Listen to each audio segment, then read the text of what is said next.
Du coup, l'écran d'accueil est lancé. Je fais un petit essai, je fais un monologue pour voir si on m'entend sur le direct. Si vous m'entendez, que vous ne me voyez pas, c'est juste normal. Ne vous inquiétez pas, nous commençons l'émission d'ici quelques minutes.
Nous voilà à l'écran et nous voilà en live, tous les deux.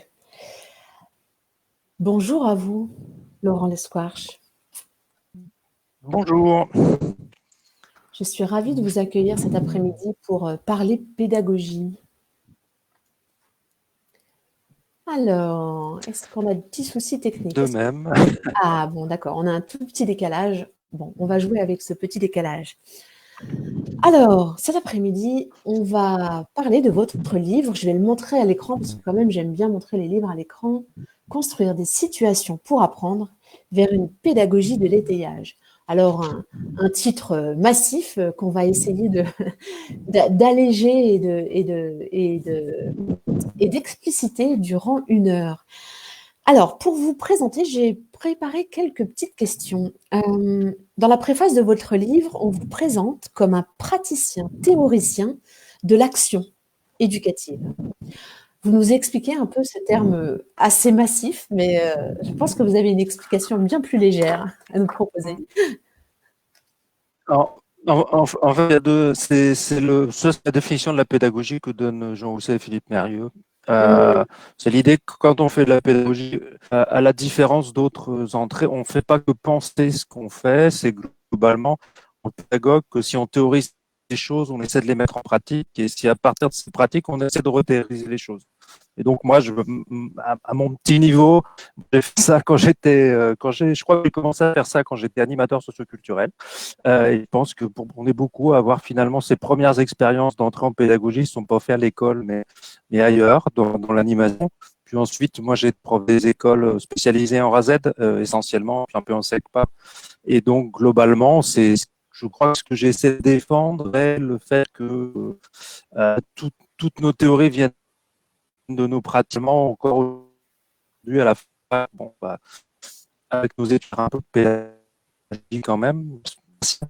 Et puis pour ma part, j'essaie de faire des projets de recherche où je travaille avec l'équipe, on appelle ça des recherches collaboratives, mais c'est-à-dire tant aller travailler des équipes sur le terrain. Et il y a 3 ans, avec des cours très sympathiques au Havre, de repasser pendant une année quasiment une journée par semaine en classe.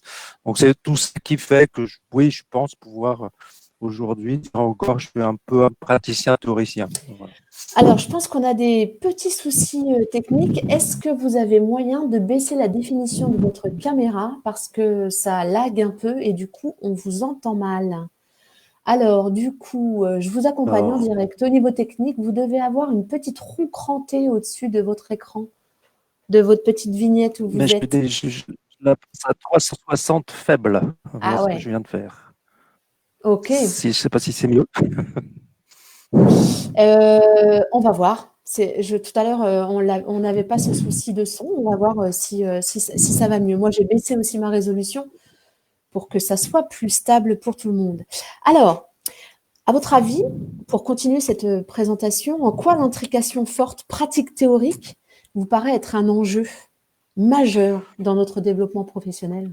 Alors, moi, il me semble le métier est compliqué et en fait, on nous explique souvent qu'il est simple. Alors, je vais m'expliquer là-dessus. C'est que globalement, le fait qu'on moi j'appelle ça le poujadisme pédagogique. On a deux attitudes qui du coup se développent. C'est soit on va considérer que les théories c'est un truc pour les formateurs, puis qu'à l'arrivée ce qu'on fait dans les pratiques n'a pas grand-chose à voir, et puis que la pratique ne ment pas.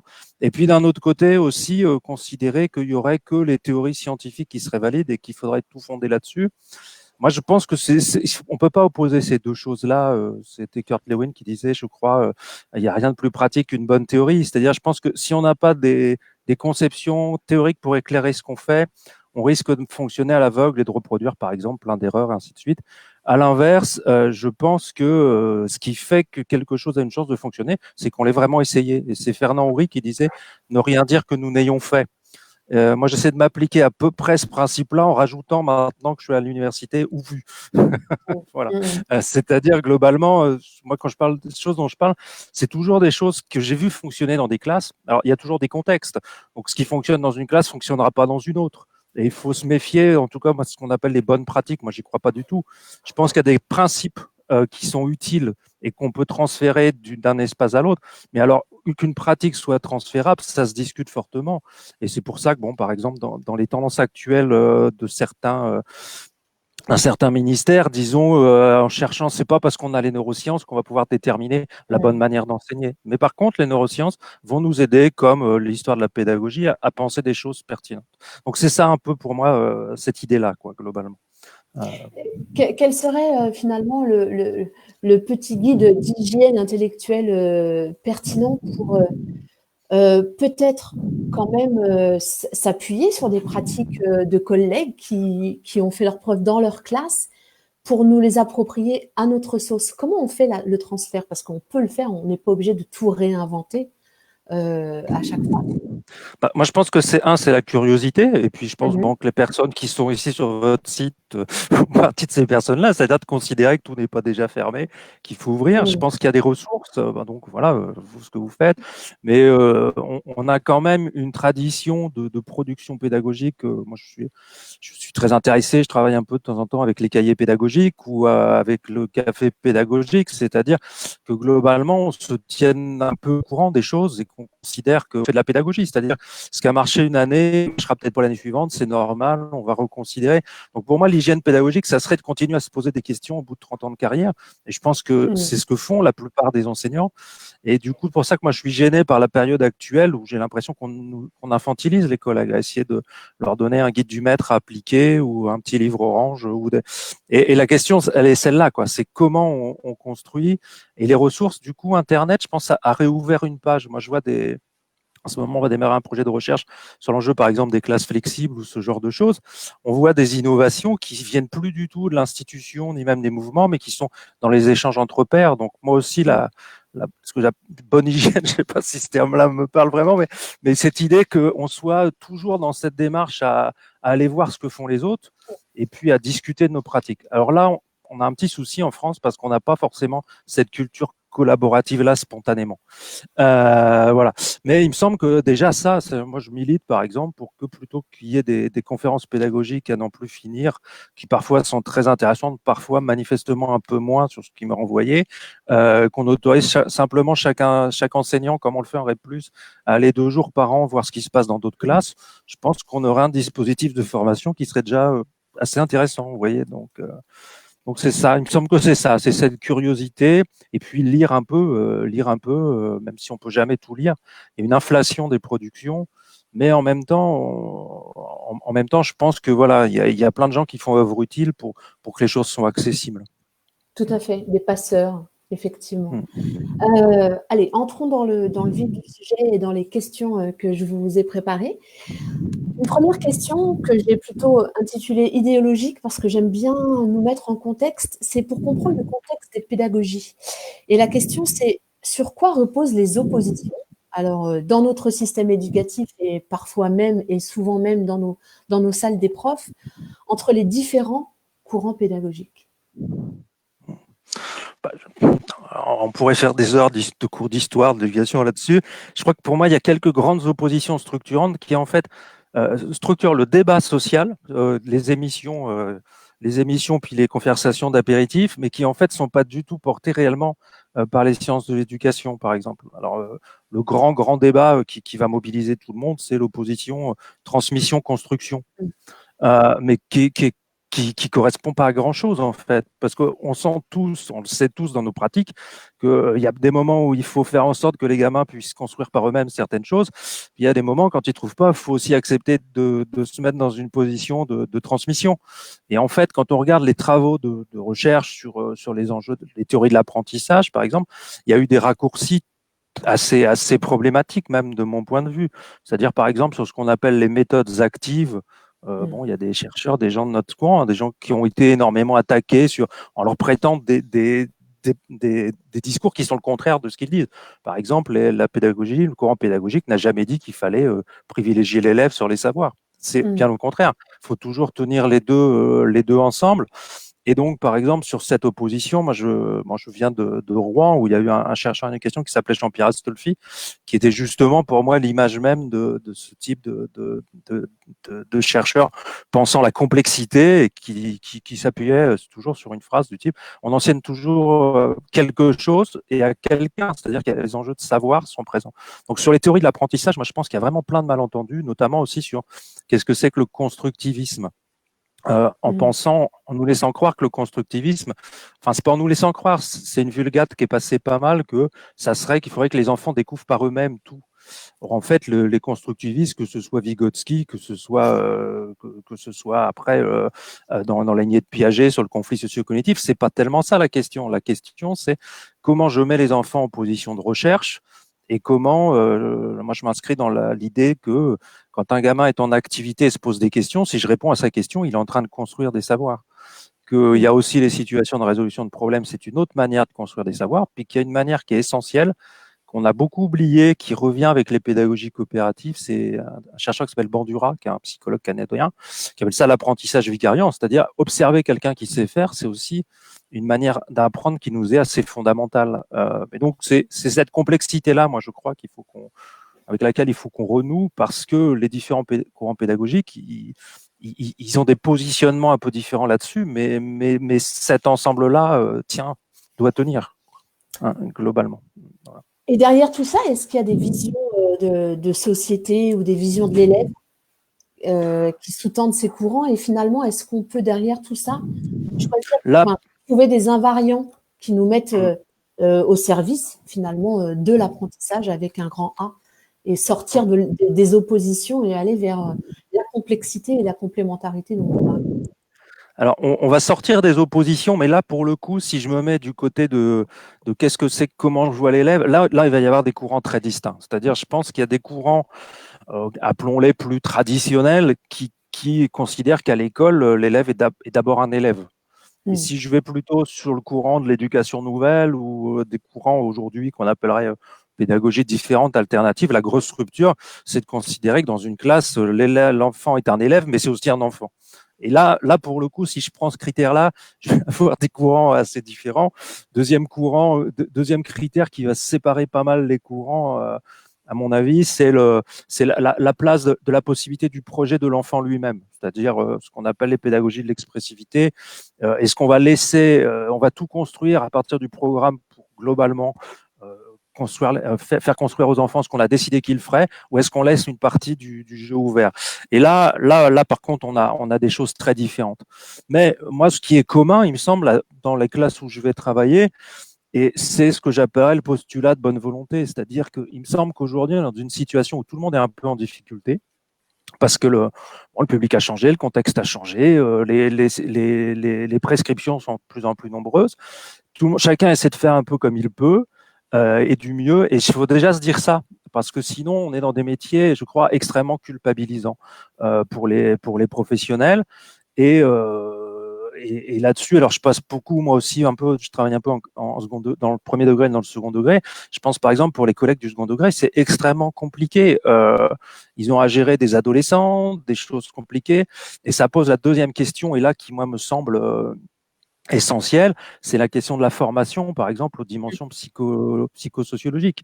C'est-à-dire, nous avons tous à gérer des groupes, des jeunes en développement, et je suis pas sûr qu'aujourd'hui la formation à ces dimensions soit à la hauteur des publics avec lesquels on doit travailler.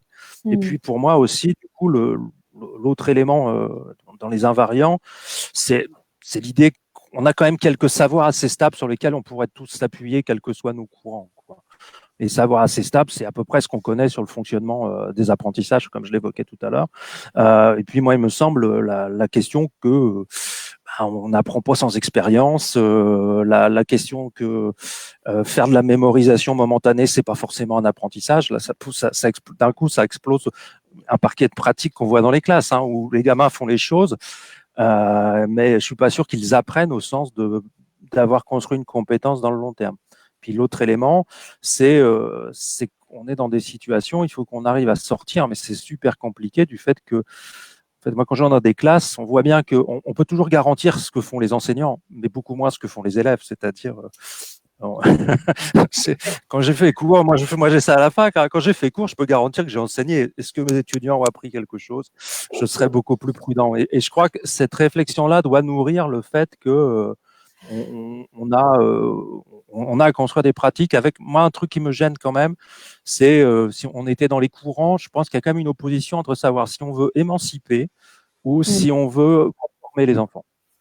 Et là, ça fait des ruptures fortes parce que l'histoire de l'école, c'est plutôt d'être un espace de conformation. Et là, nous sommes dans les demandes sociales, dans un espace de développement et d'émancipation. Et peut-être que les méthodes traditionnelles de l'école ne correspondent pas bien à ce projet. Ouais. Et du coup, les changements pédagogiques, vous dites, vous, qu'ils se font à la marge. Du coup, la réticence à s'engager dans ce changement, alors d'un point de vue institutionnel ou personnel? Alors, je pense effectivement, moi je distinguerais vraiment la question institutionnelle de personnel. Sur l'institutionnel, c'est un peu logique, c'est-à-dire que globalement l'institution scolaire, elle est dans une situation de continuité, puis ça me paraît assez logique. Je suis normand, donc je vais le faire en normand, du coup, peut-être oui, peut-être maintenant. C'est-à-dire que en même temps, souvent on dit que le système scolaire va mal et ainsi de suite, mais ce système dont nous sommes héritiers a quand même réussi à alphabétiser 80 à 90% de la population en un siècle. Et quand on a construit cet outil-là, c'était d'abord pour ça. Donc en fait, c'est un système qui a réussi, mais qui connaît depuis 50 ans ses limites parce que il était fait pour faire ses savoirs de base et puis dégager une élite. Et puis aujourd'hui, on lui demande d'amener 80% d'une classe d'âge au bac, de démocratiser la réussite scolaire. Enfin, c'est bon. Et donc, une fois que j'ai posé ça, du coup, l'institution scolaire, elle a son fonctionnement, elle a ses rituels, elle a assez lourd, rituels de fonctionnement pédagogique, mais même de fonctionnement interne, quoi. Si vous voulez déplacer quelque chose du type moi, je pense par exemple qu'un des obstacles au changement, c'est, je fais attention à ce que je dis, mais c'est notre type de nomination. C'est quand les équipes sont constituées non pas sur des projets, en tout cas, je parle là pour l'éducation nationale, pas sur des projets, mais sur des enjeux personnels tout à fait respectables, de géographie, d'ancienneté. Globalement, c'est quand même compliqué d'arriver à construire des équipes où les gens veulent travailler en même temps sur des formes un peu différentes. Et quand le changement vient d'en haut, comme il est souvent très prescriptif, il suscite beaucoup plus de résistance que d'adhésion. Donc, on a ces enjeux-là. Après, une fois que j'ai dit ça, je pense que l'institution, elle change, mais ce que j'appelle à la marge, c'est doublement à la marge. C'est à la marge parce qu'en fait, on fait de la rénovation plus que de la refondation. Rénovation, pour moi, c'est une forme de replâtrage où on va changer un petit peu la forme des choses, mais pas les dynamiques globales. Donc, en fait, les nouvelles technologies sont des innovations effectives. On est tous en train de, enfin, on l'a vécu, au moment du confinement. Nos universités, on le revit une deuxième fois là tout de suite. Mais donc oui, il y a des innovations, il y a des changements, mais c'est des changements de forme. Et la refondation, ça serait plutôt quand même un changement de dynamique complète. Et donc là, pour le coup, je pense que c'est compliqué parce que la refondation, ça impliquerait par exemple de repenser la place du travail collaboratif, fondamentalement des choses comme l'évaluation, plus fondamentalement les rythmes. Je crois que les rythmes sont pas du tout un truc anecdotique. Bon. Et du coup, quand on regarde un peu l'histoire de l'éducation, bah, la plupart des innovations pédagogiques radicales, elles se sont faites où? Elles sont faites soit dans les mouvements de l'éducation nouvelle, dans des pédagogies alternatives, soit dans ce qu'on appelait, moi, à mon époque, l'ASH, c'est-à-dire l'adaptation scolaire et la scolarisation du handicap, où dès lors qu'on diminue la pression à disons, évaluative et certificative, bah, on ouvre des possibles où on peut essayer des choses. Mais je vais polémiquer un peu, mais bon, peut-être que si le système scolaire français, il est organisé sur le bac, quoi. Et je vous rappelle qu'avant, ça s'appelait la 11e, la 10e, la 9e, la 8e, la 6e, dans un compte à rebours. Et cet élément organisateur de la certification finale fait que pour moi, le changement est très difficile. Après, du point de vue des personnes, c'est autre chose, parce que je crois qu'il se passe énormément de choses en ce moment, avec plein d'acteurs qui essayent des choses. Le problème étant que bah, quand on essaye, il faut être accompagné et il ne faut pas mettre la barre trop haut. Or, je crois qu'on propose des degrés de changement qui mettent les personnes, enfin, qui peuvent nous mettre très vite en difficulté. Moi, c'est mon exemple personnel. Hein. J'ai démarré en SECPA en essayant de faire de la pédagogie freinée. Bah, j'ai un groupe avec lequel ça marchait, j'ai appris plein de trucs, puis j'ai un groupe avec lequel j'ai appris aussi qu'un enseignant, c'est compliqué comme métier, quoi. Parce que les gamins sont pas rentrés du tout dedans, et c'est une phrase de Célestin Freinet, ça, que certains connaissent sans doute, qui était une métaphore d'escalade pour parler du changement pédagogique. Il disait il faut jamais lâcher des mains avant de tenir des pieds. J'aime bien cette idée-là. C'est l'idée que globalement, quand je fais de l'escalade, si j'ai toutes mes prises, tout va bien. Je peux en lâcher une pour aller en chercher une autre, ça va encore. Si j'en lâche deux, j'ai de fortes chances d'être en bas de la paroi. Et donc, je crois que le changement, il est déstabilisant. Et par contre, cette prise de risque, il faudrait qu'elle puisse être plus accompagnée à deux niveaux, quoi, pour, simplement entre collègues, pour se dire, oh là là, tu vas peut-être un peu trop loin. Voilà. Et puis par une institution, pour faire que le changement soit progressif et pas radical. Par exemple, demander, de mon point de vue, demander à l'ensemble des enseignants de passer du jour au lendemain à l'approche par compétences, c'est pas raisonnable. C'est clairement pas raisonnable. Et donc, ça donne des changements qui sont à la fois tout petits et à la fois qui donnent un vécu plutôt négatif de la question du changement. Enfin, voilà. Je sais pas si j'ai répondu. Mais pour moi, c'est important, quoi.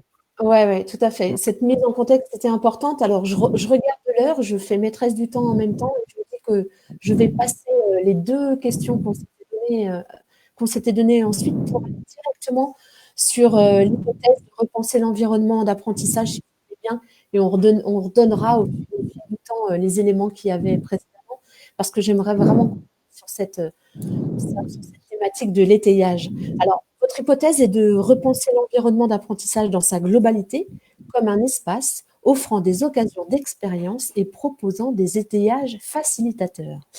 Alors, comment on peut définir cette notion d'étayage? Alors, moi la notion d'étayage, c'est un moyen que j'ai pour moi de contourner au départ l'espèce les mots valises que sont soutien et différenciation. J'ai travaillé d'abord sur la différenciation pédagogique et puis sur le soutien. Et puis je me suis rendu compte que c'était des mots tellement connotés dans notre milieu qu'en fait, aussitôt, ça renvoyait les personnes à des représentations. Alors en gros, le soutien scolaire a des dispositifs de compensation. Et donc, l'idée qu'il faudrait, en dehors de la classe, aider les enfants et ainsi de suite. Or, aujourd'hui, on sait que les dispositifs de compensation, et je vous invite à aller voir ce qu'a fait Sylvain Connac là-dessus, pose vraiment problème parce que l'externalisation des prises en charge font que des enfants, globalement, ce qu'on pourrait gagner d'un côté, par le fait de didactiquement les aider de manière plus juste et plus, on le perd par des phénomènes psychosociaux de stigmatisation. Où en fait, le fait qu'on externalise, qu'on marque symboliquement les enfants comme ayant des besoins particuliers, font que leur dynamique d'investissement, la notion la plus connue là-dessus, c'est l'effet Pygmalion et son effet inversé qu'on appelle l'effet golem. C'est qu'en désignant un enfant comme en difficulté, en l'envoyant dans des dispositifs, il va se retrouver dans une situation d'intégrer un sentiment d'incompétence. Et à partir de ce moment-là, quand bien même je serais très efficace, et moi je l'ai fait des années comme maître et j'espère avoir été à peu près efficace, je vais aider le gamin à passer des caps. En même temps, comme son groupe classe avance plus vite que lui en même temps dans sa classe, et d'un autre côté, comme il va intégrer l'idée qu'il n'est pas forcément en réussite, les effets vont même pas s'annuler a priori. Là, les enquêtes qu'on a montrent que l'externalisation de la prise en charge de la difficulté scolaire est problématique. Donc, pourquoi penser étayage, c'est penser on va aider dans la classe. Et deuxièmement, pour moi, c'était la réflexion sur la question de différenciation où je fais partie de la génération d'enseignants formés dans les années 90 dans ce qu'on appellerait la toute-puissance didactique de mon point de vue, c'est-à-dire j'ai souvenir de moi mes premières visites de stage où globalement quand mes élèves apprenaient pas, on m'expliquait en gros que c'est que j'avais mal pensé ma séquence, quoi. Ce qui est dur à porter, hein, parce que dites-moi si tout dépend de moi comme ça, c'est compliqué. Bon, après on prend sur soi, mais bon ça fait partie d'une culpabilisation qui à mon avis n'aide pas à travailler. Et puis sur la différenciation, le discours était, et je pense qu'il est en train d'évoluer, et tant mieux, mais il y a 25 ans, le discours était l'hyper-individualisation. C'est-à-dire le modèle de base, c'était ce que j'appellerais la pédagogie par objectif individualisé. Donc moi, je suis partie de la génération qui a appris à dire quand un élève n'apprend pas, on refait une évaluation diagnostique. À partir de ça, on lui fait une construction sur mesure, on fait une évaluation formative, puis on lui fait une remédiation. Et puis, bon. Et en fait, ce modèle-là, qui est pas inintéressant, hein, faut être clair, il y a un petit problème, c'est qu'il n'est pas tenable au quotidien. Pas du tout. C'est-à-dire l'individualisation, c'est un modèle pédagogique qu'on connaît bien, qu'on sait faire. Moi, je ne l'ai pas dit en intro, mais moi, du coup, j'en ai parlé juste un peu tout à l'heure quand même, mais moi, je viens d'un mouvement qui s'appelle l'ICEM Pédagogie Freinée. Et par exemple, en pédagogie freinée, techniquement, organiser du travail individualisé par fichier autocorrectif 1 heure par jour, les collègues savent faire. Mais il ne faudrait pas le faire plus.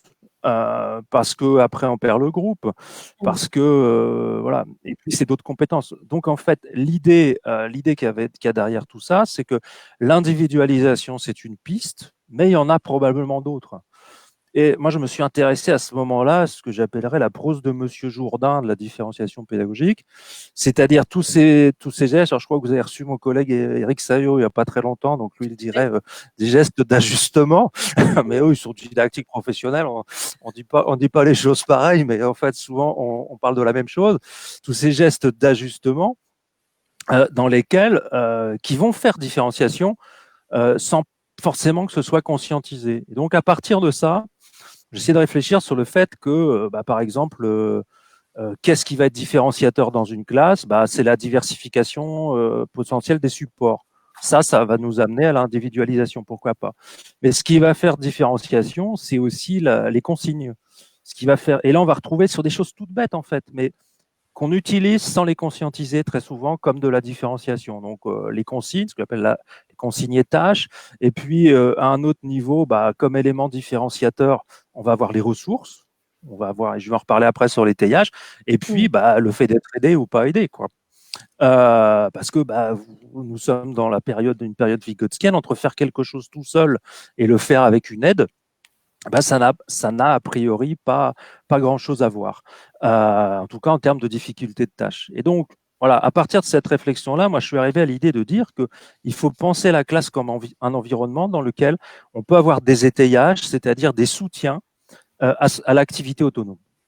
Disons ça comme ça. Et la métaphore, elle vient de Jérôme Brunner comme psychologue. Et puis globalement, la métaphore, c'est celle soit de la marine. Vous pouvez choisir la maçonnerie ou la marine. Un étai, c'est quelque chose qui aide à faire tenir le mur jusqu'à ce qu'il puisse tenir tout seul. Moi, j'aime bien cette image parce qu'elle nous donne à la fois l'enjeu, aider à faire tenir, soutenir jusqu'à ce que ça tienne, et aussi l'enjeu du désétayage, c'est-à-dire de dire que notre boulot, c'est qu'ils finissent par faire sans nous. Or, là encore, sur les questions de pédagogie de soutien, le souci, entre guillemets, moi je travaille aussi, et je les salue si certains sont là, avec la Fédération des maîtres E en AZ. Bah, le problème, c'est que étayer et soutenir pour que l'enfant réussisse, on sait faire, mais qui continue à réussir quand on les aide plus, c'est plus compliqué. Et je pense que un chantier actuel, c'est le désétayage. Donc voilà. Donc moi, je suis parti de cette métaphore qui en vaut une autre, mais qui me permet du coup de dire, bah, finalement, l'enjeu de penser la classe, c'est de la penser comme un environnement, un écosystème en fait, qui a sa propre écologie, dans lequel il va falloir faire en sorte qu'un enfant, quand il a besoin d'aide, il en trouve. Et là, on va pouvoir trouver différents niveaux à ce moment-là. Du coup, on va pouvoir rentrer sur les éléments sur lesquels on peut faire levier. Vous parlez de cadre, vous parlez de ressources et vous parlez d'interaction. Alors, est-ce qu'on peut les prendre les uns après les autres et pour les illustrer et puis permettre aux personnes qui sont là, il y a une petite centaine de personnes, de poser leurs Oula, questions. c'est impressionnant parce qu'on est tout seul chez soi et finalement, bon. Voilà. Alors, moi, en fait, je suis de produire une petite modélisation, mais les modélisations, ça vaut ce que ça vaut. C'est justement, ça répond à la question théorie-pratique. C'est l'idée que du coup, à travers une théorisation comme ça peut interroger nos pratiques. Et en fait, effectivement, moi, je suis parti de très large en me disant, qu'est-ce qui, dans une classe, dans un espace d'apprentissage, parce qu'en fait, ça marche aussi pour d'autres espaces, va pouvoir faire étayage. Alors pour moi, je pars de la question des besoins. Je pense que déjà, un espace dans lequel un enfant, ses besoins physiologiques ne seraient pas pris en compte, est problématique parce que ça va être ce que j'appellerais des empêcheurs d'apprendre. Donc déjà, premier élément, c'est constituer un cadre qui, du point de vue matériel, respecte la sécurité physique et affective des enfants et qui est respectueux de ses besoins. Donc ça, et rien que si je pose ce critère, il me semble que ça interroge pas mal ce que sont les espaces scolaires, parce qu'ils n'ont pas été conçus dans cet esprit-là du tout, quoi. C'est pour ça que je vous parlais, s'intéresser aujourd'hui à ce qui se passe dans le courant des classes flexibles. Je pense qu'il y a des excès, mais je pense qu'il y a des choses extrêmement intéressantes dans ce type de courant. En tout cas, ça nous amène à nous reposer une question fondamentale, quoi. Un gamin qui n'est pas dans un espace qui respecte à peu près ses besoins physiologiques, et ça fait une vieille question de la pédagogie freinée où on faisait des pétitions il y a 20 ans pour que les enfants aient le droit d'aller aux toilettes tout seuls, et on n'a jamais réussi. Globalement, c'est tout ça. Et ça fait partie du cadre matériel. Bon. Et après, il y a un cadre symbolique. Et je crois qu'on minore souvent le fait, comment dire, qu'on minore souvent le fait que ce cadre symbolique, il est essentiel. C'est ce que j'appellerais la ritualisation. La ritualisation, c'est tout ce qui fait que, en fait, les choses n'ont pas besoin de s'expliquer et on est dans un espace où, par exemple, les questions d'autorité n'ont pas à se jouer, se rejouer en permanence. Un espace dans lequel aussi les temporalités sont structurées pour que. Alors ça, c'est le problème des débutants, par exemple. Comme on rentre pas, si on rentre pas par la ritualisation, en fait, on est obligé d'instaurer son cadre en permanence. Et quand on va voir les enseignants chevronnés entre guillemets, bah, tout ça est déjà structuré et ça va permettre les apprentissages. Et tout ça, je pense, fait étayage pour les enfants au sens où ils sont dans un environnement prévisible. C'est mon collègue Sylvain Grandserre, avec qui on avait créé quelques bêtises il y a quelques années, qui souvent, en fait, ce qui fait que la classe tourne, c'est la prévisibilité de ce qui va s'y passer. Or, dans la pédagogie traditionnelle, c'est un milieu pour certains enfants totalement imprévisible parce qu'il est basé sur l'arbitraire de l'enseignant. La même chose en termes d'autorité, par exemple. La même chose, à un moment donné, il n'y aura pas la même réponse de l'adulte qu'un autre moment. C'est valable pour l'éducation familiale aussi, ça. Et donc, c'est l'idée de se dire, je vais penser ma classe comme un espace extrêmement réglé, en fait. Et là, c'est par exemple le malentendu souvent sur les pédagogies Freinet ou Montessori, qui sont associés parfois à des vieux babacools 68 arts libertaires. Et c'est un autre courant, en fait. Moi, je travaille un peu sur les pédagogies alternatives. Entre ce courant-là, moi, je suis de ce courant plutôt qui sont pour des espaces de vie réglés. Enfin, ça ne veut pas dire qu'ils ne le sont pas, je fais attention à ce que je dis, mais en tout cas, sur la place des enfants et la place de la structuration ritualisée systématique, il y a des différences dans ces courants. Mais en tout cas, pour moi, c'est un enjeu. Et donc, ça nous donne à l'arrivée un espace symbolique et matériel qui, à la fois, n'est pas perçu par l'enfant comme agressif, ce qui est la première chose. Donc, je ne vais pas mobiliser le stress comme forme de régulation. Et dans le même temps, un espace qui est suffisamment prévisible pour que je m'y sente en confiance et que je puisse essayer d'apprendre quelque chose. Et ça, ce serait le premier niveau qui est celui du cadre, si vous voulez. Après, je continue Ah ou... oui, oui, Oui, allez-y, vous êtes bien parti, hein. Je peux juste dire un mot comme ça, j'ai oui. l'impression de faire partie de la discussion. Mais voilà, parlons des ressources, allons-y. Voilà, voilà. Donc le deuxième niveau, c'est donc les ressources, mais c'est pareil, c'est vraiment ce que je vous ai dit sur la différenciation un peu tout à l'heure. Une fois que j'ai aménagé ce cadre matériel, il faut que j'ai un environnement dans lequel les enfants puissent travailler, en fait. Et pour qu'ils puissent travailler de manière autonome, il faut effectivement que je les pensé, organiser les choses pour que quand ils aient quelque chose à faire, ils puissent le faire tout seuls. Et alors là, effectivement, si vous voyez l'aménagement de classes Montessori, de classes Freinet, je pense que c'est des pédagogies qui ont énormément investi la question des ressources Oui, matérielles. tout à fait. Euh, Et par exemple, la mise à disposition et l'autonomie de l'utilisation. Et du coup, je veux bien après qu'on fasse un détour sur l'autonomie et l'apprentissage de l'autonomie. Parce qu'il y a un gros malentendu aussi quant à cet apprentissage finalement. bah, oui, oui, complètement. C'est-à-dire que globalement, pour moi, il y a à peu près trois types de supports qui sont nécessaires. Il faut des supports pour que les enfants travaillent seuls et auto-organisés pour libérer l'adulte. Ça va être tous ces fichiers autocorrectifs ou chez Montessori, tous ces ateliers autonomes, des choses comme ça. Et là, pour le coup, on est dans une période où grâce à Internet, c'est des ressources qu'on peut mobiliser plus facilement. Je pense qu'il y a 25 ans, il y a tout un tas de choses où on passait nos soirées avec nos marqueurs à essayer de construire des outils qu'aujourd'hui j'imprime en 3 minutes et que je plastifie derrière. Donc il y a ça. Après, il y a ce que j'appelle les outils d'aide à l'activité autonome. Bah, c'est par exemple toute la tradition des outils d'écriture qu'on trouve dans les pédagogies chez Freinet. Ça a vraiment été quelque chose d'assez extraordinaire et de très construit que ceux qui peuvent aller revoir Chouette, j'ai écrit ou les choses comme ça, qui sont des outils d'entrée dans l'écriture pour des gamins qui sont pas encore lecteurs. Enfin, c'est travaillé quand même tout ça. Et puis aujourd'hui, bah, on a l'informatique qui est quand même une ressource. Donc c'est des réflexions toutes bêtes. Hein. Où est-ce qu'il y a un PC dans la classe? Moi, je dis qu'il faut que j'en ai plusieurs, mais pas plus de 2 ou 3 pour que globalement ça ne devienne pas une salle informatique, mais qu'à partir du moment où un gamin a besoin d'une aide pour écrire, pour penser, pour aller chercher une information, il faut qu'il puisse y aller au même moment. Et donc c'est ça l'idée des ressources comme étayage. Et puis donc sur l'autonomie, pour rebondir, oui, c'est-à-dire que je crois que le malentendu est de croire que tout ça, c'est pas un apprentissage d'utiliser ces espaces. Même dans les classes Montessori, il y a des effets, il faut qu'on se méfie des vidéos qui circulent sur Internet, parce que, je prends il y a des effets, quand on voit tourner un modèle, on a l'impression qu'on voit plus ce qu'il fait tourner, en fait, Tout à fait. globalement. Moi, je vais prendre un souvenir personnel. La première fois que j'ai vu une classe Freinet, j'ai eu la chance, j'étais à l'époque à l'IUFM, j'ai eu un stage pédagogie Freinet, voilà, ça a changé ma vie, je pense. Et globalement, je rentre dans cette classe, et alors en plus, c'était à l'époque le président de l'ICEM pédagogie Freinet. Donc, c'était quelqu'un qui avait un tout petit peu d'expérience en pédagogie Freinet. Et donc, j'ai vu tourner sa classe, mais c'était quelque chose d'extraordinaire, avec d'autonomie des gamins. Et par contre, je suis allé plusieurs années plus tard dans des classes Freinet où les copains expliquent que dès lors qu'ils partent de la classe, que c'est des remplaçants, ça peut très très mal se passer. Parce qu'en fait, il y a un lien qui est construit aussi avec l'adulte qui est garant de l'ensemble de ce cadre. Et puis, les enfants ne sont pas forcément si autonomes que ça dépend de ça. Et donc, sur l'autonomie, pour aller là-dessus, c'est que dès lors qu'on met en place, par exemple, moi j'ai fait ça en prévention avec pas mal de classes, on veut mettre en place du travail individualisé, bah, travailler sur un fichier, ça s'apprend, quoi. Et on va faire 2, 3 séances avec les gamins assez traditionnelles sur comment j'utilise une fiche, comment ça marche les fiches, où est-ce que je vais la ranger après, comment je remplis mon plan de travail. Et si on ne fait pas ce travail de formation et l'autonomie, elle ne peut pas devenir, quoi. Donc en fait, l'autonomie, c'est un projet, c'est pas un déjà là.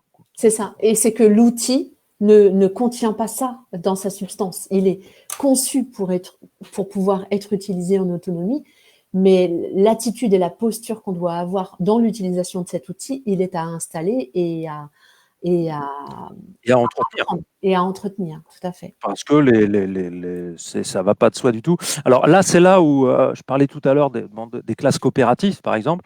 Les classes multi-âges à ce niveau-là sont extrêmement intéressants parce qu'en fait, on rentre dans de l'apprentissage vicariant entre enfants.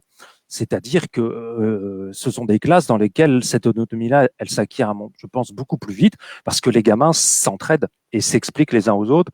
Quand vous avez des classes multi-âges, quand les gamins arrivent dans un modèle, par exemple, de travail plus individualisé, c'est les plus grands qui expliquent aux plus petits et qui les tutorent. Et donc, moi, pour ça que je suis un assez grand défenseur des classes multi-âges. Un, parce que du coup, ça permet de noyer, entre guillemets, la difficulté, pas la noyer, mais faire que la difficulté ou la différence de compétences est un élément structurant de la classe, donc elle n'est pas plus marquée que ça. Et de l'autre, de miser sur ces apprentissages entre pairs pour toutes ces dimensions. Et effectivement, je crois que c'est ce que vous faites, je vois là en même temps sur le chat, c'est ce qui se passe en maternelle. Et il me semble que l'élémentaire aurait beaucoup à gagner à se réapproprier de ce qui se fait en maternelle, qui fait Exactement. partie d'une tradition pédagogique quand même extrêmement importante pour nous. Voilà. Oui, mais on en revient à ce que vous disiez en début d'émission, hein, c'est qu'il y a des endroits, et notamment la maternelle est encore épargnée de ça, où on sait qu'on a le temps. On a le temps d'installer les choses et on est là pour ça. Enfin, cet univers est là pour ça. Et du coup, on culpabilise moins de prendre le temps, on ne culpabilise pas de voir des différences de fonctionnement et quelque chose qui se perd dès qu'on rentre au CP. Je veux bien que vous reveniez sur ce terme de vicariant que vous utilisez et vous avez utilisé plusieurs fois.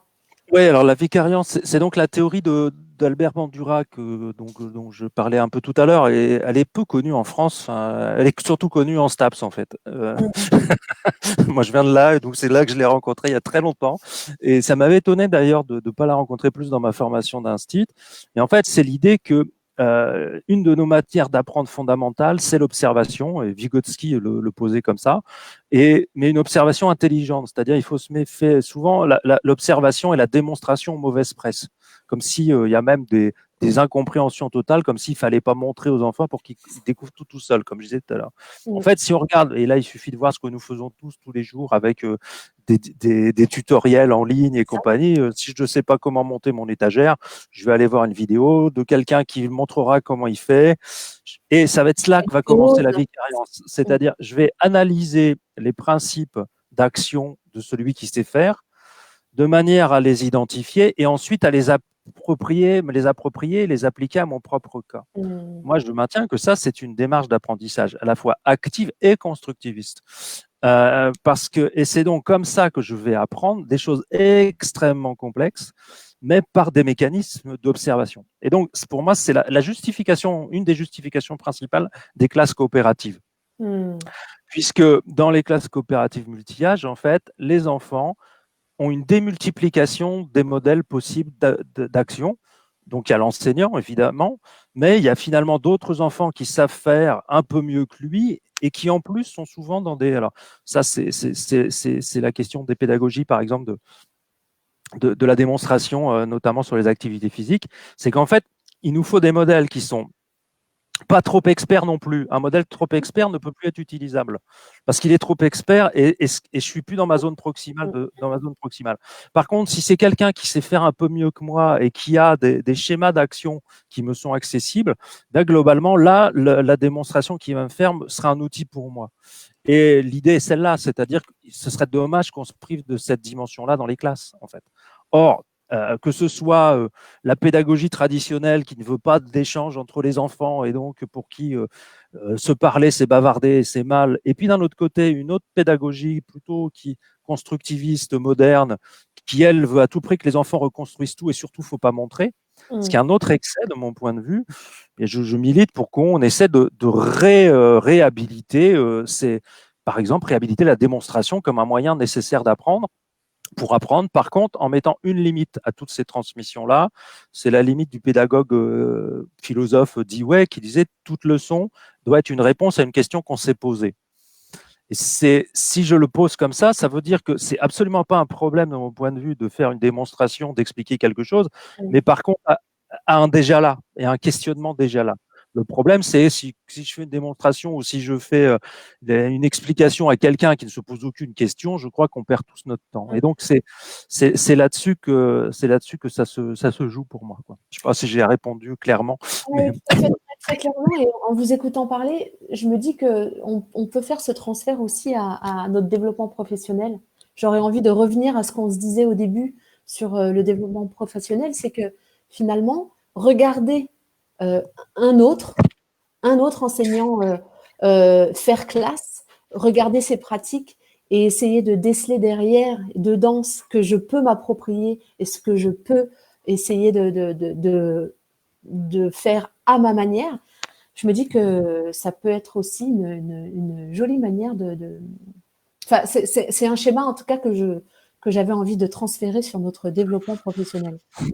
complètement. Et en plus, avec cette idée, là, moi, je fais partie, mais c'est des grands débats qu'on a eu à un moment donné dans la formation des enseignants sur une espèce d'interdit de donner des modélisations d'action intégrées par certains formateurs qui finissent par poser problème parce qu'ils nourrissent justement l'anti-théorie, c'est-à-dire finit par croire que si les gens veulent pas donner de principe d'action, c'est parce qu'en fait, ils seraient pas forcément capables de le faire, ce qui est un problème. Je crois que c'est pas le cas. Et d'autre part, cette abstention finit par faire qu'on forme plus les jeunes enseignants, ou peut-être pas assez, à des outils utilisables directement pour nourrir leur expérience. Donc là, on est sur une ligne de crête, c'est-à-dire si j'en donne de trop, j'instrumentalise, mais si Mm. j'en donne pas assez, le milieu est tellement ouvert que bah, comment je fais classe, quoi. C'est ça. Et cette idée je pense que des sites comme le vôtre, mais aujourd'hui, la démultiplication de vidéos sur Internet Mm. est un enjeu de compensation de ce besoin qu'on a pour faire quelque chose, d'avoir vu quelqu'un le faire avant, quoi. Ah, c'est ça, exactement. Un, pour être sûr que ça peut marcher, et deux, pour avoir quand même un point de repère pour faire. Et oui, et puis bah, là aussi, hein, je veux dire, on ne peut pas réinventer toute la pédagogie et la didactique lors de sa première année de stage et de ses premiers mois de classe. Donc, se reposer sur une pratique, eh bien, ma foi, j'aime beaucoup prendre l'image du boulanger avec son apprenti. Ça viendrait jamais à l'idée d'un boulanger de dire à son apprenti, vas-y, vas-y, Essaye. fais-moi du Avec, pain. on Puis, prend l'exemple, quoi. Apprendre les lacets. Est-ce qu'à un moment, je finis par montrer comment on fait des lacets, ou est-ce que j'attends que le gamin de 4 ans, il reconstruise tout seul la manière dont on fait un lacet? Moi qui n'ai jamais réussi à faire un nœud de marine, je crains fort que. Vous voyez, bon, c'est sur des exemples comme ça qu'on peut peut-être se rendre compte que par moment, on a eu des périodes pas toujours hyper raisonnables et qu'il faut en sortir. Et je crois qu'on est en train d'en sortir d'ailleurs, ce qui est très bien dans la formation. Alors tout moi, à je vois des questions à côté, je veux bien y répondre en même temps très rapidement. Ouais, ouais, ouais. C'est-à-dire, les questions étaient sur le secondaire. Mmh, Moi, je crois qu'on peut penser des apprentissages entre pairs dans le secondaire, mmh. notamment en développant beaucoup plus du travail de groupe, en autorisant par exemple simplement l'entraide, ce qui est un premier degré, et des choses comme la coévaluation, c'est-à-dire que les élèves prennent l'habitude, quand ils rentrent un travail, qu'un autre élève ait pu porter un regard dessus, Mmh. le droit à, quand je ne sais pas faire, à demander à quelqu'un. Tout ça sont des petits réglages qui vont introduire des dynamiques coopératives. Et puis après, il y a quand même dans le secondaire en France des établissements ou des projets un peu différents. Moi, j'ai la chance d'avoir été accueilli à plusieurs reprises pour travailler avec l'équipe du collège-lycée expérimental à Aéroville-Saint-Clair. Les collègues ont quand même construit des modèles de pédagogie plus collaborative pour le secondaire. Je suis des collègues que je salue si un jour ils voient cette vidéo. On va essayer de construire des filières de classes coopératives. Intéressant de Guillaume Caron et de ses collègues sur les pédagogies coopératives en secondaire. Donc je crois que c'est une question qui peut concerner aussi sans aucun problème le secondaire. Et puis, excusez-moi, Je vous en prie. et il y avait une autre question que je voyais plus haut, mais ouais, elle redescend, sur laquelle j'essaie d'y retourner quand même globalement. Ouais. Euh, on va essayer d'y arriver. Oui, sur l'apprentissage, le fait de pouvoir s'observer. Moi, là aujourd'hui, il va y avoir, je pense qu'il est sorti ou il va sortir un numéro spécial des cahiers pédagogiques sur la co-intervention que Mmh. je vous invite à aller voir, parce que je suis convaincu qu'une des pistes facilitant ce développement professionnel-là, c'est le fait qu'on travaille ensemble. Tout Là à fait. encore, quand on vient de l'animation socioculturelle, ou comme moi de l'éducation physique, l'idée de travailler à deux dans un même espace, ça paraît plutôt logique. Il n'y a qu'à l'école que des professionnels travaillent tout seuls dans un espace avec un groupe d'enfants. Même en formation des adultes, il est fréquent qu'on soit en co-intervention. Et donc, il faut qu'on interroge ça parce que pour ma part, je vous ai dit, je crois que j'ai été maître en rasette pendant 8 ans à peu près. J'étais maître en rasette et je faisais de la co-intervention. Qu'est-ce que j'ai fait pendant ces années-là? J'ai été dans 25 classes par an, 30 000, en gros, 25 classes par an, sur des séquences de 30 minutes, puis de manière régulière selon les enfants que j'étais. Quand en 8 ans, j'ai dû travailler dans la classe d'entre 100 et 150 collègues, je peux vous garantir que j'ai vu un paquet de choses et que mes apprentissages vicariants se sont développés. Donc l'idée qu'on puisse favoriser simplement qu'il y a des moments, c'était le débat sur les CP à 12, moi j'étais pour des CP à 24 avec 2 adultes. Tout à fait. Qui va permettre de démultiplier les modèles et de faire en sorte que derrière tout ça, on puisse s'observer, s'entraider, sachant qu'on est par définition pas forcément le meilleur enseignant pour tous les élèves, puisqu'ils ont aussi des styles d'apprentissage. Voilà. Mais ça, c'est un vrai changement de culture et accepter le regard de l'autre dans notre profession, c'est quelque chose à travailler et à accompagner. Parce que nous avons peut-être professionnellement encore le même rapport à l'évaluation que quand nous étions élèves. Et voilà, mais c'est rigolo hein, parce que moi je me souviens, ça reste longtemps. On a beau le théoriser, théorie et la pratique. L'autre jour, je me suis retrouvé à faire une intervention avec un collègue où j'ai pas dû être très bon quand même à la réflexion, et puis être sous le regard de quelqu'un d'autre, ça me faisait me rigoler, mais je mince quand même. Et on n'est pas habitué culturellement à ça. Quoi. On n'est pas habitué, effectivement. Le rapport à l'erreur et à l'expérimentation est complexe. Allez, il nous reste 10 bonnes minutes. J'aimerais bien qu'on aille sur comment concevoir un espace scolaire plus étayant. Vous posez des principes et je veux bien qu'on essaye de les lister pour donner, je dirais, du grain à moudre pour les collègues. Et puis après, ils iront peut-être plus loin en consultant votre livre qui fait bien plus d'1 heure de lecture, donc il y a bien plus à aller chercher dans votre livre. Sur ça, c'est bon, déjà, je pense que ce que j'ai expliqué sur les théories, cadres, machin, tout ça, c'est déjà de poser ça comme des enjeux qu'on peut faire. Globalement, pour moi, c'est voilà, j'essaie de penser à un environnement qui prend en compte les besoins des enfants, dans lequel j'ai pas trop développé, mais le 3e niveau des étayages, c'est dans lequel c'est garanti que je puisse avoir des aides par d'autres personnes. Et donc, ces autres personnes, c'est qui? C'est l'adulte, évidemment. Et là, ça va poser, par exemple, pour les enseignants, la question de comment je me libère du temps. Donc déjà, si on est du côté des pédagogies coopératives, je vais construire l'idée que tout ce qui peut être fait par un élève, il n'y a aucune raison que ce soit l'enseignant qui le fasse. C'est des choses toutes bêtes, hein, mais comme donner la parole. Combien de temps on passe dans une classe à donner la parole? Donc les collègues qui viennent de ces courants, ils instituent le fait que quand il y a un moment collectif, il y a un élève qui est président et ça donne quoi? Ça donne le fait qu'on est beaucoup plus disponible pour observer nos élèves et du coup pour ajuster, intervenir sur des aides parfois extrêmement rapides, mais qui sont pourtant essentielles. Ensuite, l'autre élément, c'est que les étayages, ils peuvent venir des autres élèves. Déjà, pour moi, la première rupture, c'est simplement ce que je disais un peu tout à l'heure quand on m'a interrogé sur le collège, c'est d'autoriser et permettre et de trouver les moyens pour que les élèves puissent travailler à plusieurs, soit sur des situations, donc groupe, soit aussi pouvoir avoir une aide et s'entraider dès que possible. Donc, je l'ai dit un peu tout à l'heure, je ne développe pas plus, mais c'est ça déjà.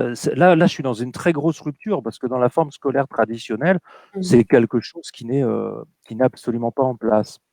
Bon, et puis, autre élément qui pour moi est essentiel, c'est un espace qui est diversifié. C'était là encore Jean-Pierre Astolfi, c'est-à-dire, je parlais de différenciation, mais diversifier, c'est quoi? C'est un espace qui va permettre à la fois que les centres d'intérêt des enfants puissent s'exprimer un peu.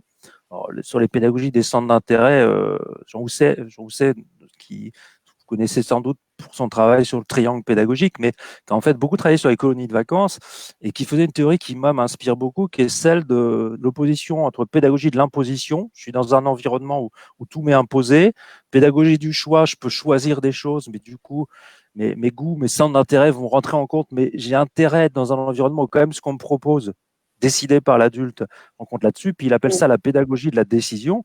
C'est finalement le fait que les enfants peuvent être force de proposition.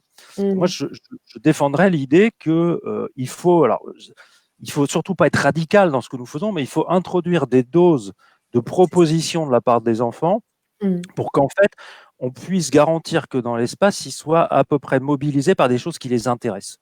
Et le fait de pouvoir travailler sur des choses qui m'intéressent, c'est pas anecdotique. La vie des enfants dans une classe, c'est long quand même. Une des problématiques premières, alors en secondaire encore plus, je crois, c'est l'ennui. Donc, c'est ça. Et donc, cet environnement globalement étayant, il faut qu'il pense ce cadre respectant les rythmes. Il faut qu'il pense, du coup, l'aménagement matériel des ressources, et des ressources aussi bien pour travailler que pour vivre ensemble. Et puis, donc, qu'il autorise toutes ces formes d'aide et d'entraide possibles des enfants. Et je rajouterai une chose, par contre, c'est que nous, on monte en compétence sur l'aide aux enfants. Parce que on a fait avec mes collègues de Rouen à l'époque, on avait fait des recherches sur le périscolaire, et je pense qu'une de nos grandes difficultés, c'est que nous sommes bien formés pour faire classe, faire cours, mais finalement que dès lors qu'on est dans de l'aide plus personnalisée, on n'a pas forcément les cadres théoriques qui nous aideraient à construire ça. Et justement, on parlait de l'ouvrage. Moi, j'utilise souvent le modèle de Brunner, qui est celui de l'interaction de tutelle, où il explicite un petit peu comment, à travers 6 fonctions que lui, voilà, les 6 fonctions de Brunner, on va pouvoir avoir des interventions beaucoup plus ciblées pour aider l'enfant à aller plus loin que ce qu'il pourrait faire tout seul. Il me semble que l'enjeu aussi d'un environnement étayant, c'est qu'on monte en compétence sur l'aide, et la réponse n'est pas du coup que didactique. Elle est bien aussi dans la manière dont on va conduire des aides, conduire des entretiens. Et je pense qu'on est plutôt bien formé en France sur le versant didactique, mais beaucoup sur ces versants-là, globalement. Est-ce qu'on peut essayer de les lister, ces 6, parce que je trouve que c'est intéressant au moins d'en faire la liste. On va pas pouvoir et les illustrer et aller à fond, mais je trouve que pour les collègues qui sont là, de les avoir en tête et que Julia puisse les noter, ça structure, et de se dire, OK, c'est dans ces 6 directions qu'il faut que j'aille voir. Alors, ouais. oui. Bah, là, j'ai pas révisé, donc là, c'est un vrai piège. Mais moi, si je ne m'abuse, je les ai, c'est les étayages dans l'acquisition des compétences et des savoirs scolaires. Donc, non, ça, c'est pas Brunner. Ça, c'est autre chose. Brunner, c'est l'idée de dire, dans une interaction de tutelle, même si j'ai pas révisé, je vois à peu près encore. Il faut gérer des dimensions psycho-affectives, par exemple le contrôle de la frustration, le maintien de l'attention dans l'activité, voilà. Et puis du côté cognitif, il faut des adultes qui, par exemple, acceptent de ce qu'il appelle signaler les caractéristiques déterminantes, c'est-à-dire dire aux gamins ce qui fonctionne dans ce qu'ils font. C'est à nous de le faire. Ils vont pas le trouver tout seuls. On n'est pas métacognitif comme ça spontanément. Faire tout ce qui est, il appelle ça réduire les degrés de liberté. C'est-à-dire, c'est Vygotsky, c'est changer la consigne, la tâche pour que l'enfant puisse réaliser ce qu'il n'aurait pas réalisé sinon. Et puis, tout un tas d'enjeux sur présenter des modèles qui va avec la vicariance pour moi. C'est-à-dire le fait qu'un enfant, quand il réussit quelque chose, mais nous, c'est pareil, à ce moment-là, je suis pas en capacité, au moment où je réussis une tâche, je suis pas en capacité à ce moment-là de formuler les invariants qui m'ont fait réussir.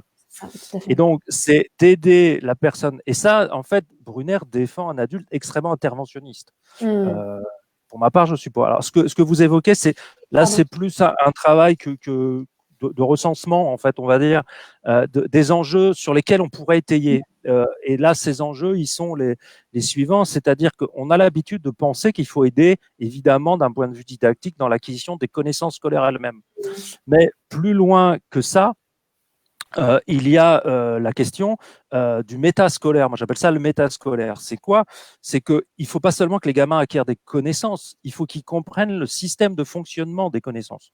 Je vais prendre l'exemple en lecture. L'enjeu n'est pas de leur faire mémoriser le son wa, le son ou, le son. Voilà. L'enjeu, c'est qu'ils comprennent le principe alphabétique et l'organisation globale du codage de la langue pour après, s'ils maîtrisent ce métasystème, pouvoir avoir un contenant pour aller mémoriser ce que sont ces codages.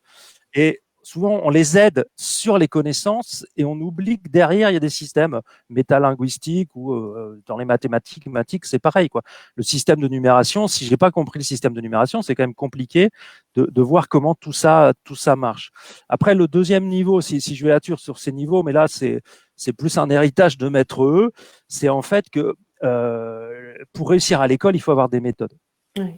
Et cette méthodologie, elle doit faire partie des objets d'enseignement et d'aide. Or, elle est souvent laissée à quelque chose un peu flou. Et plus que les méthodes, il y a aussi la question des stratégies. C'est-à-dire, quelles sont les démarches mentales qui me font réussir et qui sont transférables ou pas. Donc, c'est des enjeux d'étayage dans les stratégies pour préparer le transfert. Et puis, autre enjeu, mais là, qui sont plus psycho-affectifs, c'est-à-dire, il y a un paquet d'enfants qui sont en échec à l'école parce qu'ils ont une estime d'eux-mêmes qui est complètement, comment dire, déstructurée. Et donc, l'étayage de l'estime de soi, c'est ce que font par exemple les rééducateurs en élémentaire, est quelque chose d'extrêmement important et qui va passer par l'expérience de la réussite. Et puis le dernier élément pour moi, mais là c'est le côté sociologique, c'est étayer le rapport au savoir et à l'apprendre, c'est-à-dire que ce que c'est qu'être un élève, ce que c'est qu'apprendre à l'école avec la spécificité d'apprendre à l'école, ce qu'on pourrait appeler le contrat scolaire, et puis c'est quelque chose qui est un enjeu. Et je crois que j'ai vu que vous aviez reçu Elisabeth Bautier à un moment. J'ai fait mes devoirs aussi. Moi, par exemple, il y a une phrase d'Elisabeth Bautier que j'avais vue qui m'avait beaucoup marqué à l'époque, c'est l'école exige ce qu'elle n'apprend pas. Et donc, il faut étayer tout l'implicite du scolaire parce que les bien-nés vont, entre guillemets, n'ont pas besoin d'être étayés dans ce registre-là. Par contre, les élèves de milieu populaire, pour beaucoup d'entre eux, là, c'est un enjeu très, très fort. Voilà. Je ne sais pas si là, j'ai répondu. Voilà. Ah, mais si, c'est merveilleux. Il est 16h28. Voilà, et en plus, j'ai des aides qui redonnent les fonctions de Brunner. C'est fantastique. Exactement. Et c'est Karine qui modère avec brio et qui reformule ce que vous dites pour structurer les commentaires. Alors, il n'y a pas eu beaucoup de questions, mais ce que j'ai envie de retenir, c'est que c'est un vrai travail d'équilibriste, tout ça, et que j'aime bien votre idée, finalement, de sortir du rapport de force et d'imaginer notre tâche enseignante comme une tâche complexe et qu'on peut aller piocher ici ou là des différentes manières de penser et différentes manières de faire. On s'était mis la métaphore de l'escalade de Freinet en dernier. Vous l'avez dit tout à l'heure. Pas grand-chose à rajouter dans tout ça. Merci beaucoup. Ce sur quoi j'ai envie de terminer, c'est que je trouve que ce que vous proposez est quelque chose qui déculpabilise, c'est-à-dire que on a beaucoup vu la différenciation, les TH, comme étant l'acquisition de formations très spécifiques pour accompagner les élèves en retard ou les élèves 10. Et finalement, si je pense à un environnement complexe, je peux donner possibilité à mes élèves, dans leurs différentes manières de faire, de prendre leur place et de prendre part aux apprentissages là où ils en sont. Et ça, c'est très déculpabilisant, je trouve. Pour moi, c'est ça l'école inclusive. Hein. C'est-à-dire que l'école inclusive n'est pas pensée que pour les enfants en situation de handicap. C'est une école pour tous, au sens propre. Effectivement. Merci beaucoup. Voilà, merci beaucoup. Il est 16h30. Bonne continuation à vous. Bonne continuation à tous ceux qui sont dans les commentaires. Je crois que Julia a mis dans le commentaire, non, elle n'a pas mis dans les commentaires, mais nous lançons aujourd'hui le dispositif éducation à la laïcité que nous travaillons depuis quelques mois avec l'association Enquête. Alors, nous sommes tristement alignés dans les planètes puisque notre dispositif s'est mis en ligne aujourd'hui. Vous y trouverez un accompagnement, des ressources pour travailler sur l'éducation à la laïcité par l'enseignement des faits religieux. Voilà, donc bonne découverte de ce dispositif et puis bonne continuation à vous tous. Au revoir.